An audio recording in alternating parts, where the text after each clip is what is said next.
Beleza, pessoal? Nós estamos aqui no nosso primeiro episódio do Contos da Caserna.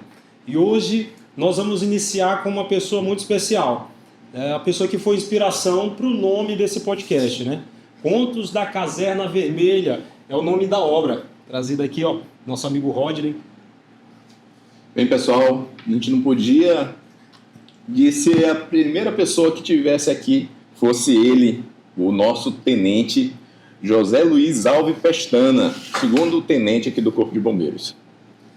Muito bem-vindo, e a gente fica muito feliz assim, de tê-lo aqui, saber dizer para você que isso aqui foi, o seu livro foi a inspiração para a gente iniciar esse trabalho aqui, né, esse podcast, essa conversa maravilhosa, e a gente já quer conversar com você, quem é o Tenente Alves, José Pestana, quem são essas pessoas diferentes num ser só? Bom dia a todos, e agradeço esse grande projeto, né? Fico orgulhoso por ter meu nome, né, ser escolhido através da minha obra. Eu sou o Tenente Alves, né, José Luiz Alves Pestana, ingressei em 94, né? E assino o livro como José Pestana, mas me titulo Bombeiro Poeta e assim todos vão conhecer. Não, é o poeta, né? Já estou muito familiarizado com José Pestana e o Bombeiro Poeta. Né? Bombeiro Poeta, todo mundo conhece ele assim, é o Bombeiro Poeta, né? Você sai por aí, o pessoal, aquele Bombeiro Poeta. Foi tanto isso, né, que a gente ficou pensando assim, pô, ele é conhecido Bombeiro Poeta, e da onde que surgiu a ideia de fazer esse livro? Bom, na verdade, eu sou ludovicense, né, mas passei minha adolescência, juventude toda em Caxias, no Maranhão. E lá, com a reunião com muitos amigos, né, berço, né, histórico, né, poético, surgiu minhas primeiras escritas, né, poemas. Eu fui guardando. Quando cheguei a São Luís, tem uma trajetória antes, né, que eu saí de 88 da cidade de Caxias, fui para Belém, ingressei na Força Aérea Brasileira, passei 1 ano e meio em Belém, depois retornei ao Maranhão para servir na base aérea de Alcântara até final de 92, 93, e em 94 ingressei na Corporação Bombeiro Militar. A ideia surgiu, foi, por incrível que pareça, foi através de conversas, como nós estamos aqui, principalmente nas formaturas gerais, que na época, né, todos tinham que participar, e era muito difícil faltar alguém para a formatura geral. E aquele bate-papo antes, né, e após a formatura geral, me despertou que aquelas conversas, como eu já tinha escritos antigos meu de poesias, né, aí eu comecei a escrever já o tópico para criar uma história, um livro, justamente do que nós conversávamos ali, né? Só que eu fiquei com a preocupação da parte, né, social, econômica, da parte da idoneidade, né, a nossa corporação. Não foi um livro tão fácil de escrever, porque a própria rapaziada, né, os bombeiros diziam, bota essa, bota aquela, mas eu tive que fazer uma seleção imensa para poder chegar até aí. Então, ele está uma parte, assim, eu só ri porque está uma parte muito hilárica, né? A gente vai se divertir muito quem lê esse livro, porque ele fala realmente do cotidiano da gente, tanto na área de expediente, na área operacional, de todos os segmentos que nós temos, da aquático, tudo. Tem aquele dia que acontece algo que a gente sorri, mas o trabalho continuou, deu tudo certo, mas fica na lembrança. Isso até para desmistificar da questão militar, porque atrás da farda estão pessoas normais que se divertem, que sorriem, que têm problemas. Mesmo, né? Com a missão árdua do dia a dia do serviço 24 horas, a gente encontra os passos para desopilar, escrevendo, conversando, e assim vai. E a gente verifica aqui que tem muitas histórias aqui, né? Você foi titulando aqui pelo acontecimento ali que marca ali aquelas histórias.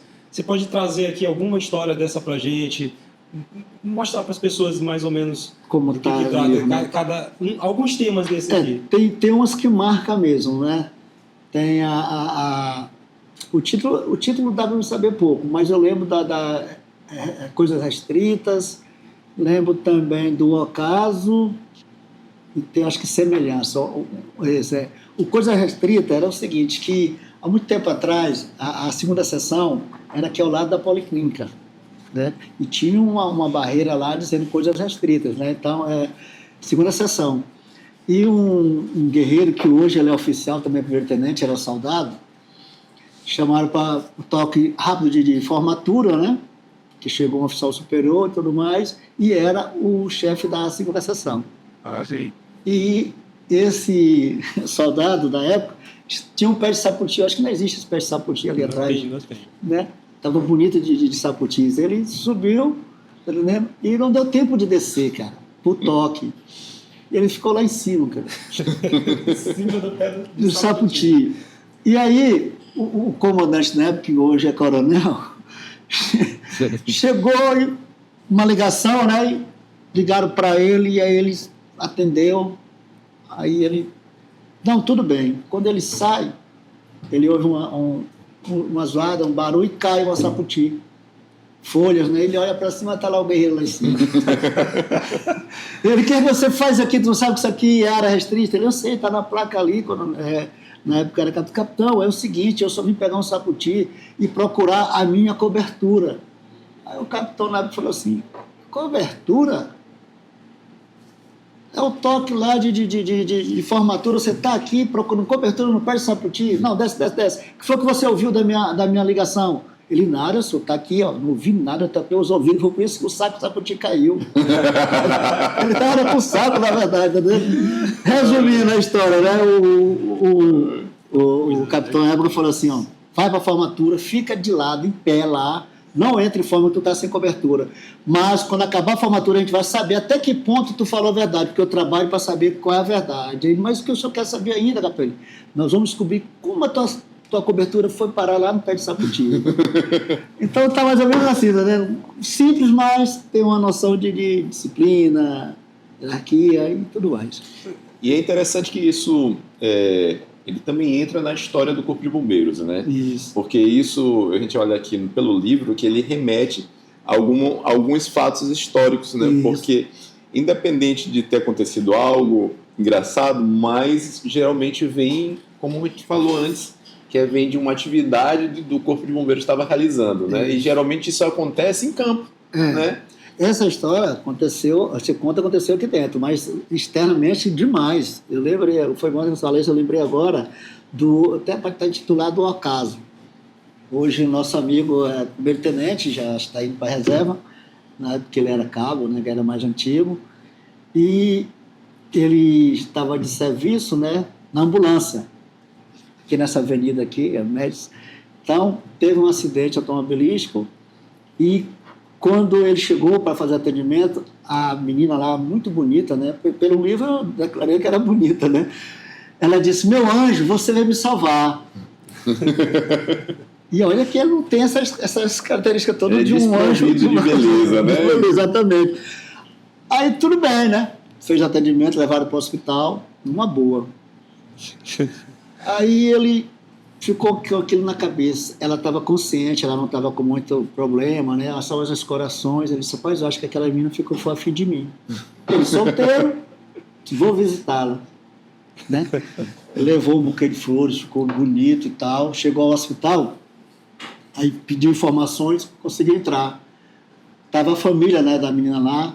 Aí o pai chegou, você é o bombeiro que salvou ela? Sou. Ela não esquece de falar, ela não sabe o teu nome, ela não esquece de dizer que foi você. Pode entrar. Quando ela entrou, ela botou a mão na sirene, com medo, gritou, a pressão dela subiu, foi uma loucura, cara. Por quê? Porque ele estava civil, ele não estava fardado. Até ele se tocar que era isso, que ela só reconhecia ele fardado, cara. Aí o pai dela, aí conversou, vai cima, mais o pai dela falou assim, volte amanhã, que ela está muito estressada, volte amanhã, mas ela lembra de ti. Aí ele voltou fardado. Quando ela entrou, ela disse, meu anjo. Aí a história continua. Mas olha, isso aí é uma característica, assim, um ponto, né, que bombeiro, a gente tem muitos amigos que são desprovidos de beleza externa. Isso é verdade, é verdade. E a farda garante isso. E hoje, exatamente. Beleza, né? Ah, sim, exatamente. Por falar nisso, esse de beleza, além disso, ele tinha uns costumes muito loucos para conhecer pessoas. Até hoje, ele só bebe uma cervejinha Antártica, ele não come cheiro verde. Fiz outro conto em nome dele também, por causa disso. Ele não come cheiro verde, só toma uma cerveja Antártica, Guaraná daquele antigo, na Fanta, e suco de limão. Não, suco de laranja. Pronto, se não tiver isso, qualquer festa que ele for, se não tiver isso, ele não participa. Ele é muito esquisito, Ele esse é bem rapaz. criterioso, Ele bem é. criterioso. Né? E o bombeiro ele é muito assim, a gente observa que hoje em dia a gente até brinca, né? Que uma das características para entrar no bombeiro é a falta da beleza, né? Agora, o que me chamou muita atenção esse livro foi que eu dediquei a todos os bombeiros que foram, né? Sim, É uma lista grande, tem mas tópico infelizmente aqui, ainda tem muita. tem um tópico aqui dedicado só aos bravos guerreiros, né? Coronel Muito, Antônio muito Firmino, Capitão José Raimundo Souza, Tenente Domingos e uma série de outros bombeiros aqui que já faleceram, né? Mas que tiveram um pedaço Participaram da história grande, também. importante aqui da história do Corpo de Bombeiros. Como foi fazer essas pesquisas, assim? Como foi para juntar todas essas informações? Foi só indagando outras histórias de outros bombeiros? Não, por incrível que pareça, a gente tem um histórico físico ainda, eu acho que ainda tem bastante. Foi tudo aqui pela Ajudança Geral mesmo. Olha. Eu vinha de tempos e tempos e eles diziam onde estavam os arquivos e ia lá buscar poeirado e anotava, mas estava tudo guardado mesmo. Teve um trabalho científico, Foi, então. teve um trabalho de pesquisa, muitos. E eu fiquei muito feliz quando eu consegui fazer esse livro, porque tem tantas histórias aí. E exaltando mais a nossa corporação. Tem uma aqui que eu me lembro, a gente conversando agora, eu estou lembrando agora, né? Tem uma que estava em viagem, né? A banda de música, quer dizer, eu não estava, né? A banda de música, esqueci o nome dele agora. Eu não vou falar não, porque eu troquei, né? As patentes, as graduações, para não dar aquele choque. Mas está bem explicado bem na frente aí. Isso é só uma... Certo. Só ilustrativo. Aí a banda de música viajou, né, para fazer essas campanhas que eles fazem, né, de tocar e tal. Então foram inaugurar uma cidade na cidade do interior aí, uma escola, primeira escola municipal de 2º grau. Quando chegaram lá, a banda se usou tudo, uma certa autoridade, né, entre aspas, política, estava de bermuda na hora do pavilhão nacional.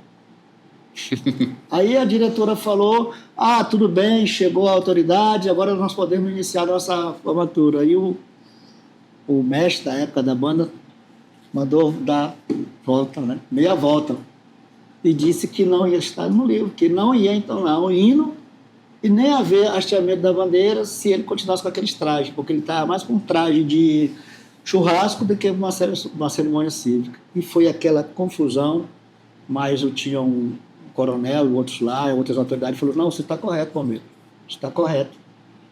E aí a autoridade, não muito, como se diz, amigável, saiu do evento. Desrespeitoso, né, com um evento cívico. Hoje a gente tem perdido muito essas tradições, esse respeito às cerimônias cívicas, bandeira nacional, né? Pavilhão nacional, bandeira nacional, porque às vezes a pessoa que está assistindo não é da área militar, eles não podem não entender, a gente vai sempre estar fazendo essa tradução aqui, né, da língua dos jargões militares. Eu tive essa preocupação também para isso. Aí, após a cerimônia, a banda voltou, né, parou num determinado local para fazer beber uma água, alguma coisa no meio daqueles povoados, né?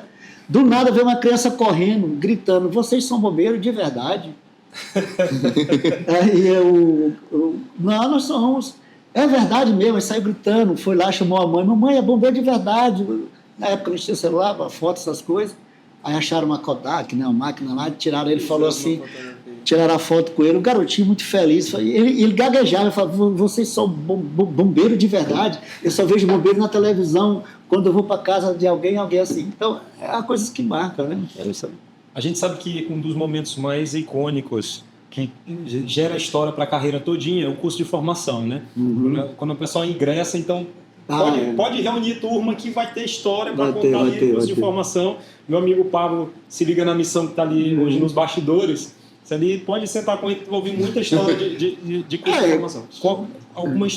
Tem alguma história específica aqui durante o curso de formação? Tem. Me diz. Pode até só porque foge a memória, né? Mas tem. Rapidinho eu olho já essa formação aqui, deixa eu ver. É bom dizer para o pessoal de casa que um dos próximos entrevistados vai ser o Major Pablo. Major Pablo, se liga na missão. Vai estar aqui com a gente para contar histórias desde o tempo que ele era do Exército, né? Foi do Exército, já fez eu posso falar, Pablo, que tu fez supletivo. Essa é a superação que o pessoal acha que só o cara que estudou em uma escola muito top, não sei o quê. passa no CFO, né? E ele foi uma prova, né? supletivo e virou aí, virou aluno universitário e foi pro Exército. No Certo. Exército ele Lembrei de um agora. ele resolveu ingressar aqui no Bombeiro. E o Alves, vai lá, diga lá, Alves. Pois é, aí na formação que ser bombeiro militar se diz, é gratificante, mas é difícil, principalmente no curso de formação. Então, muitos entraram, eu já tinha uma certa base que vinha das Forças Armadas, mas muitos entraram mesmo cru, não sabiam de nada. Tu já vem de uma carreira de exército. Eu já sabia da aeronáutica, eu já sabia como comportar em algumas situações, né? Então eu já me saía mais saía, mas tinha muitos lá que a gente tinha que ajudar, porque ficava perdido. Eu lembro de um que hoje ele está na corporação. Tem uma caixa d'água aqui, o time está aqui, né? A gente fazia a armação para descer fazer um circuito, né? Para descer, para aprender a subir e escalar, né? Sim. Com as amarrações, a cadeira e tudo, né? Só que é o seguinte, curso de formação, a pessoa subir uma torre e descer só segurado, né? Pelo 8 e na corda, é uma novidade incrível, né? Tinha que fazer vários treinamentos. Chegou a hora de né? Que estava até hoje o nosso coronel estava lá, estava dando instrução, ele sempre foi embusteiro, bonito, cara, todo bacana pra cara, aquele bombeirão, né, que disse que ia ser bombeiro, porque ele estava todo tempo em atividade. Quando ele subiu, aí fez as armações, segurança ok, tudo ok, aí ele dizia uma coisa, dizia outra, mas é porque ele não estava querendo se soltar, Quando o coronel percebeu que ele não ia se soltar, ele disse, qual time você torce? Então, parabéns.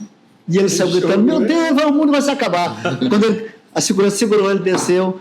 Tinha o surdo da apito, que era para tirar logo e correr. Ele parou e ficou com a mão na cabeça. E suado em cima dele, apito, corre, monstro, desce, sobe, sai. E ele aqui, daqui eu não saio mais para lugar nenhum. E aqui ele sentou e ficou. Travou. Mas depois ele relaxou e tal, ele foi e conseguiu. Hoje ele é operacional total hoje. Isso é só para quem está assistindo. Hoje é operacional. No curso de formação, a gente é obrigado a fazer uma cadeira de resgate em altura, né? E a gente está falando aqui que seria um rapel para o mundo civil, né? Isso. A gente tem que trazer uma pessoa de cima para baixo e hoje ele está nativo, cara. Hoje ele é um dos melhores que tem, tanto salvamento à altura como aquático e tudo mais. No geral de atividades bombeirísticas, né, operacional. A gente vê que muitas vezes as pessoas ingressam, têm um certo medo ali, medo de altura, medo de entrar no mar, mas acaba vão se superando. Vão se superando. Né? É interessante, isso é interessante. E você já fez quais cursos aqui dentro da corporação? Aqui eu já fiz curso de mergulho, já fiz na época era o FTBA, hoje é bombeiro de aeródromo, né? De aeródromo, quer dizer, no aeroporto, né? No aeroporto. Mas a minha área mesmo foi muito mais na área na aeronáutica, nas Forças Armadas, chama intendência, né? Que é a área administrativa, né? Então eu conciliava muito a área administrativa com a área operacional, mas o meu foco mesmo era na área administrativa. Naquela época, olha como é interessante, eu já cheguei com curso de máquina elétrica de datilografar. novo. Era como se o cara fosse um PhD, sei lá, alguma coisa em computação e área, né? Quando disseram assim, alguém tem curso de datilografia? Olha só, cara. Aí eu, pronto, manual e elétrica. Aí o coronel, o quê? Passa pra cá, rapaz, vem pra cá. Apareceu dois. Aí há daquele tempo. Olha só. Aí trabalhei muito nessa área de confecção de boletins, né? De nota e tudo mais. Uma vez conseguiu comigo mesmo, eu fiz minha nota de punição, cara, é brincadeira. O sargento da época mandou, tu vai ficar 4 dias detido. Eu digo, é mesmo, cara? Eu disse, não, mas não, faz tua nota, eu mesmo fiz minha nota, mas consegui reverter e provar que 4 dias de detenção era muito. Eu fiquei só 2 dias de penúltimo. Tem alguma história aqui específica, assim, sobre punições, sobre alguém que foi punido, sobre... Tem, mas ele conseguiu também se safar, porque ele era o cara que trabalhava muito. Porque ele fazia muita besteira, mas até hoje ele deixou a besteira, mas cara muito operacional. Aqui tinham alojamentos oficiais, né, superiores. E Nesse dia, eu não estava em serviço, eu estava saindo de serviço, mas eu soube depois da história. Quando você juntava 4 bombeiros, assim, parece que tem uma guarnição que não pode estar tantas pessoas juntas, né? Que parece que sempre vai ter Uma alteração. uma alteração. E juntou esses 4. Eles não tiveram o que fazer, tinha surgido o DVD.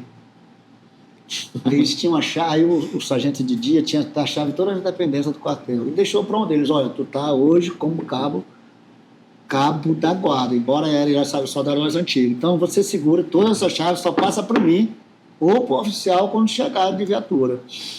Passou. A primeira coisa que ele fez, ele foi no alojamento. Aí, galera, tô com a chave do DVD. A vai muita loucura, né? Não, pô, 18, 20 anos, né? Aquele pessoal naquela época. Pegaram, rapaz, mas não tem como a gente tirar esse aparelho e trazer para o alojamento. A gente nem pode, o alojamento está cheio, a gente vai para lá. Os caras, rapaz, isso não vai dar certo. Vai dar certo. Já deu. Entraram na sala dos oficiais superiores, botaram o DVD, acharam aquele filme, né? Vocês sabem, nós sabemos qual é. Botaram a fita, estavam lá de boa. Um saiu assim, rapaz, eu vou no alojamento, ver se conseguem no rancho trazer alguma coisa para gente. Um suco, alguma coisa. Eles estavam à vontade, cara. O que acontece? Mais de serviço. O que acontece? Nós, bombeiros, e eu acho que todo militar, sempre ele retorna ao quartel para pegar algo, ou esquecer, ou alguém for chamado de urgência. A gente está 24 horas, né? E justamente, cara, o comandante da época chegou no quartel, acho que para receber alguém, ou pegar alguma coisa aconteceu, não lembro, e ele foi lá. Antes de séries, para entrar aqui tem que ter um código. Você vai bater 2 vezes, dá um intervalo e bate a segunda na porta. Aí o cara que foi pegar o suco, esse negócio bateu, deu certo. O outro saiu para pegar cigarro, até fumar, estava fumando. Demorou. Aí o coronel chegou. Aí deu tempo e bateu os caras. Não, mas a batida foi fraca. Bate forte, guerreiro. Tá falando besteira, bate forte. Aí o coronel bateu forte todas as vezes, deu intervalo e bateu. Coincidiu a batida, né? Ele disse, rapaz, quem tá aí? É tu mesmo? Ele disse, não, aqui é o coronel fulano e tal. Na época era capitão. Aí ele, mentira, tu quer fazer é graça. O capitão perguntou, eu que quero saber quem que tá aí. Não, rapaz, eu quero soldado fulano e tal, e hoje eu estou de cabo de dia. A gente só veio pegar aqui o material. Ele disse, pois abre a porta. Mas quando ele abriu, era o capitão na época, acho que era Mandioso, acho que era comandante, Caxias, comandante. Não quero nem falar com vocês. Procura oficial de dia, sargento de dia, quem for. Você está vendo aquele mato que está em torno do comando geral? Eu quero um limpo. Eu vou ficar aqui até 5 horas da tarde. Isso era 8 horas da manhã, 9 horas. Vou ficar até 5 horas da tarde para mim. Eu mesmo vou fiscalizar. Pegaram lá, tudo foram limpar. E esses caras discutindo entre eles. Resumindo, um deles foi lá e falou com o capitão, porque 2 deles, um já ia para o conselho de disciplina e o outro já era demais, né? Aí o capitão olhou, falou que eles estavam novos, né? Tinha muita coisa para aprender, tinha um futuro pela frente. Dessa vez eles não iam ficar presos no boletim, mas iam ficar 2 dias no xadrez. E vocês querem assim? Não, concordamos, porque o cara ia para o conselho de disciplina, não queria fazer muita besteira, mas aprendeu, né? Hoje ele está bem, graças a Deus. Deixou de ser soldado, já está, acho que já é subtenente, já resolveu a vida dele. Alves, como é que foi essa tua vinda para o bombeiro? Você estava na aeronáutica, era servindo na aeronáutica. Isso. Né? E aí lá teve algum grupo, algum incentivo? Como foi para decidir, eu vou ser bombeiro? Soube da notícia, né? Foi assim. Na verdade, eu lembro que meu pai me deu um carro de bombeiro quando eu tinha uns 9 a 10 anos de idade. Que tinha até os bombeiros em cima do tanque, tá vendo? Tinha a bombinha com água. Então, muito tempo atrás, eu ainda tinha esse carro. Depois, viajando, sei lá. Certo. Eu ingressei na aeronáutica em 88 para servir normal, né? Não era fácil na época também. Saindo ali do regime militar, em 88, quando a Constituição. Exatamente. Aí eu fui para Belém, que o curso era em Belém, né? O primeiro comando era regional, passei 1 ano lá fazendo curso de formação, mais meio ano para voltar, até que voltei para Alcântara. E aí fiz, resumindo, 4 anos e meio, acho que não deu 5 não, né, na Força Aérea. O que acontece? Naquele tempo, hoje já tem prova direto do S1, tem sargento temporário, tem oficiais temporários. Na época não tinha, era entrar para a escola e pronto, né? Então, eu entrei como soldado, aí fui S1, né, que era S1 cursado, que era equivalia ali a um cabo, um intermediário ali para um sargento, dentro das suas funções. Daí na minha área também ela era administrativa, intendência. E aí, você tinha que atingir uma nota no curso de formação para poder ir a S1. Se você fizesse algum intervalo de situações, como no nosso na RDE, né, 2 anos e meio era cortado de fazer qualquer prova, né? Para a sessão, porque você estava punido. E houve uma situação lá, realmente, que eu fui arrolado no meio lá, e eu passei 2 anos sem fazer prova, nem para cabo, nem para sargento. E aí tem a contagem, né? 1 ano lá, com 2 a 3,5, digamos, ainda tem mais 1 ano e meio. Aí foi a mudança de governo, né? Que entrou o Collor, né? Saiu o Sarney, entrou o Collor, não é isso? E teve uma mudança nos nossos, me chama, regulamento, tal, Sim, né?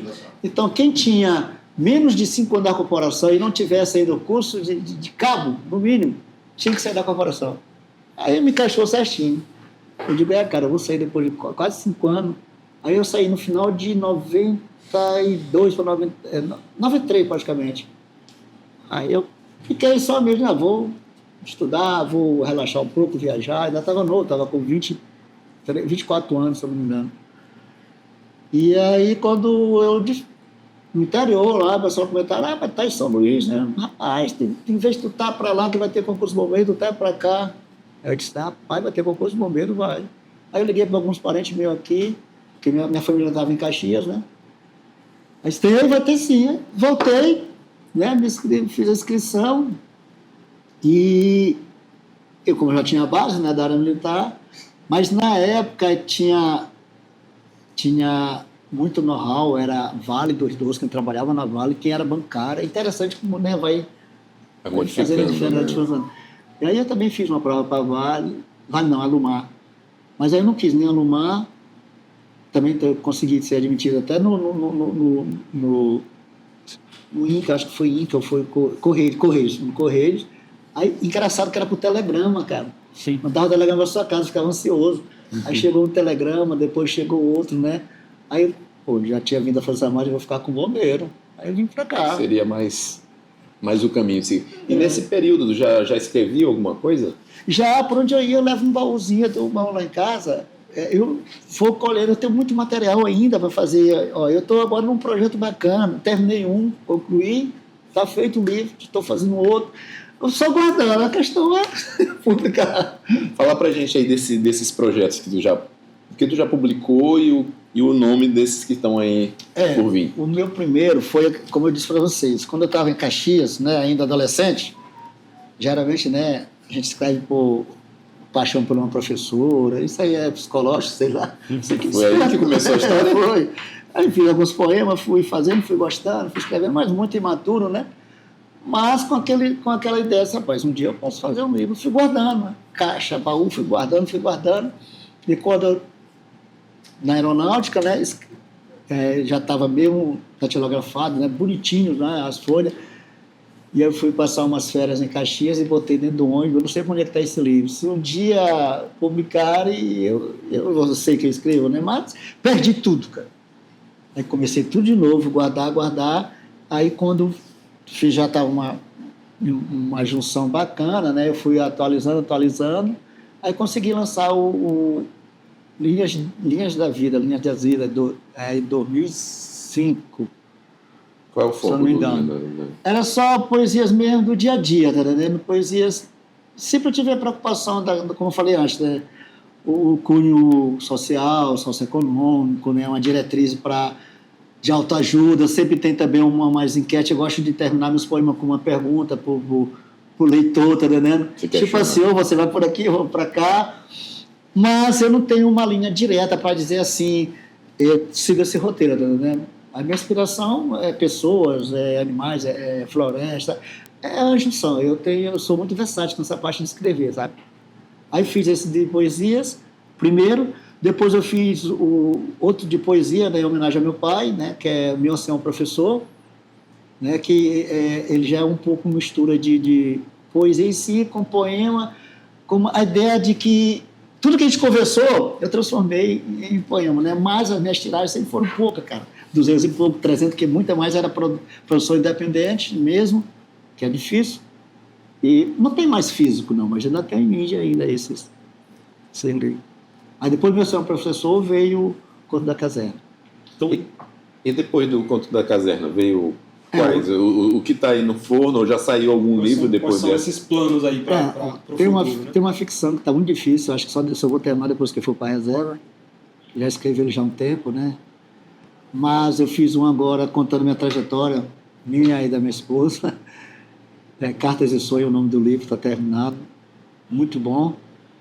Contando tudo mesmo, desde quando a gente começou e tal. Direcionando a parte que é importante, a família, o matrimônio. Uma espécie de bibliografia. Mais ou menos isso.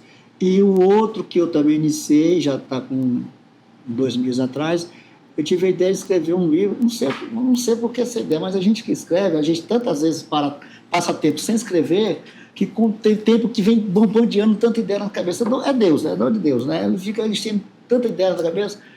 A ideia que eu tive agora, estou botando em prática, não sei se vai servir, mas eu estou querendo deixar para netos, não tenho nenhum, né? A punho. Escrever um livro, eu gosto de escrever primeiro a punho. Depois que eu passo para um tablet, um computador, eu não consigo escrever direto. É como a Ariana Suassuna falou, né? Ela disse assim, rapaz, isso não dá, cara, eu gosto de ler livro. Como é que eu vou pegar um computador e ficar lendo assim? Não dá. Mas isso aí é outra história. Mas eu primeiro tudo eu escrevi, para me fazer um poema, às vezes é 50, é 100 folhas, lá em casa fica aquele mundo de papel, a mulher auxilia, papai, não, depois eu junto. Consegue se expressar somente se tiver caneta. Se tiver caneta, papai. E eu digo logo, não pegue nenhum link, daqui a pouco eu vou procurar de novo, ver se eu acho alguma amassada. Engraçado que a expressão artística, né, não é só aqui na escrita, né? Ainda tem outros dons artísticos aí, já vi ele cantando, tocando um mas é só pra mim. Essas aí eu já presenciei. Eu toco umas coisinhas assim, mas é mais pra mim. Assim. Cantando, né? Não sou bom de ouvido, não. Eu gosto só olhando mesmo ali, aí eu vou. Mas eu me sinto bem cantando pra mim, né? Algumas pessoas gostam, mas assim vai. Só retornando essa parte da escrita do meu. Eu vou escrever, iniciei o meu livro mesmo, a punho mesmo, né? Deixar registrado minha letra, tudo, né? Um livro normal. Vai ser um livro normal, só que vai ser a punho. E vou entregar para a família. Manuscrito. O manuscrito. Se depois eles quiserem botar para frente, vai. Legal, né? Nossa. Legal. E se conseguir reproduzir? Vai ficar lá. Vai ser o único, tá entendendo? As IAs hoje estão revolucionando. Elas vão conseguir fazer a reprodução mesmo daquele... Exatamente, né? Pois eu tenho com essa ideia. Então, comecei já. Bem legal.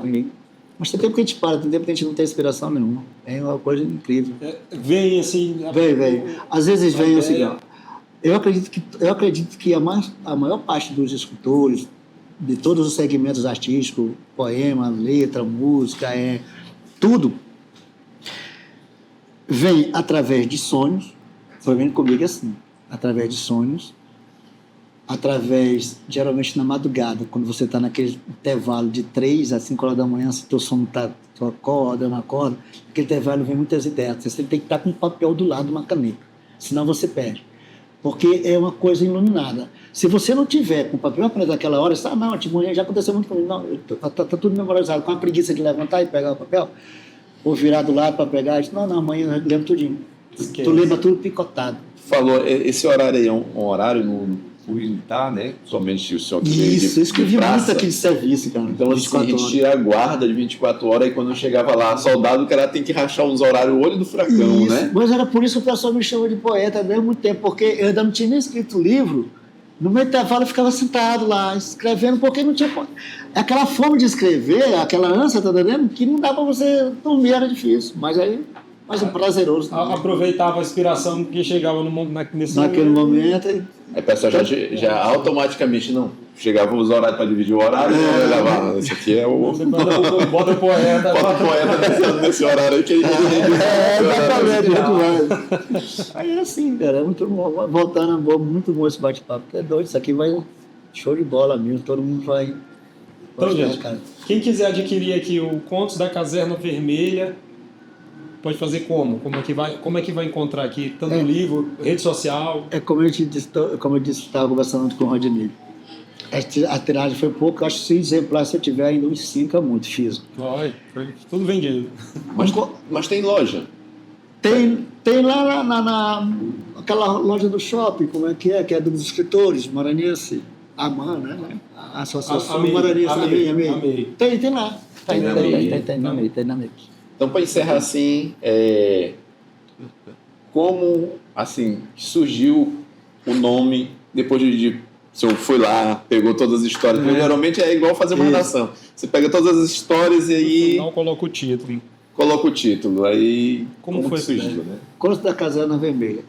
Surgiu porque bombeiro, né? Fogo, tudo vermelho e tal. Que eu tive essa promessa, eu sou muito sincero, eu tive essa promessa de escrever para meus colegas da aeronáutica, a minha turma. Da hoje nós somos amigos, a gente se encontra uma vez por ano. E aquela conversa, é a mesma coisa.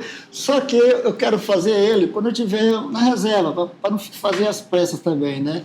Porque aqui eu estou convivendo, eu estou vivendo, né, o bombeiro. Estou vivendo, então a história como se diz, viva, está nova, né, na minha mente. Aí eu transformo logo. A da aeronáutica eu tenho que relembrar muitos mesmo, catalogar meio, vai ser mais difícil. E aí, quando eu comecei a pegar informatura, né, como eu disse antes, como se diz, os acontecimentos através da galera do serviço, foi mais fácil para mim. E aí eu falei, eu ia fazer o conto da Caserna Azul. Agora eu vou fazer o conto da Caserna Vermelha, embora meus amigos... E foram todos eles no lançamento, meus amigos. Cara, tu falou que tu ia fazer o Debora, tu fez logo do bombeiro e tal, não sei, ficou aquela merda, né? Eu disse, peraí, cara, vai sair. E aí o tempo foi passando, mas um dia eu faço o conto da Caserna Azul. Pois então é por causa da simbologia das cores da força, tá vendo? Se tivesse no exército, ia ser conto da Caserna Verde, né? Verde Oliva. Verde Oliva. Maravilha, foi um prazer, então, receber você aqui. Esse é nosso primeiro episódio e a gente não podia escolher outra pessoa, já que a gente escolheu justamente esse nome, né? Contos da Caserna. A gente não vai usar o vermelho porque a gente pretende trazer outras autoridades aqui. Contos da Caserna, exatamente. Pessoas da área da segurança de modo geral. Marinha, Polícia Civil. Então, se Deus quiser, a gente ainda vai ter todas essas presenças aqui. Então, muito obrigado por ter aceitado o nosso convite. As portas estão sempre abertas aqui. Toda vez que você quiser, quando for fazer o lançamento, pode vir aqui que a gente vai com certeza. Eu vou fazer o projeto destrinchar o novo livro aqui, né? Destrinchar o novo livro aqui. Então, quem quiser adquirir, vai lá na AMEI, né? no shopping da ilha, vai ter o livro lá para você adquirir, beleza? E quem quiser encontrar o Tenente Alves aí nas redes sociais, Instagram, eu não lembro o nome agora, mas eu não sou muito José. Os colegas mesmo falaram, ele falou, cara, vou fazer um projeto para tu botar e-book e tal, PDF, eu vou fazer, toda vez eu vou empurrando. É normal. Acho que... Eu tenho um colega que ele fala assim, tu é um poeta nato, porque tu não liga muito para publicidade, tu não tá nem, tu só escreve. Aí eu tenho até um problema que eu fiz, rapaz, eu escrevo, eu não quero saber quem lê, eu não quero saber se vão aprender, eu escrevo por prazer. Pronto. Só te agradecer pela essa visita, foi maravilhosa aqui. E eu acho que ele tem que autografar porque desse mesmo só tem lá em casa só mais 4, tá vendo? Então eu sempre prometi pro Rodinei e nunca dei para ele. Nunca autografei. Olha aí, ó. É uma honra isso aí. E é parte da história do bombeiro, né? Que muitas vezes a gente fica querendo lembrar alguma situação, se houve situações, e o livro é uma prova viva que tudo isso aconteceu. A própria Quinta Seção já tentou várias vezes fazer resgate da história aqui, né? De tentar contar a história no Corpo de Bombeiros, mas a gente não tem algo... Foi pra frente, assim, palpável ali, não tem nada já concluído. Sim. Tem vários recortes, né? Mas em breve, a gente faz esse lançamento aí também. E hoje esse podcast também ele remete muito a isso, né? De a gente conseguir construir uma memória da corporação. Pois é, foi prometido, demorou, mas Olha aí, obrigado. Muito obrigado, Tenente Alves. igualmente, coronel. E você fique ligado aí, a gente vai trazer mais e mais episódios do Contos da Caserna para você. Aqui, nossas histórias, as nossas versões sobre os acontecimentos do Corpo de Bombeiros Militar do Maranhão. Até a próxima.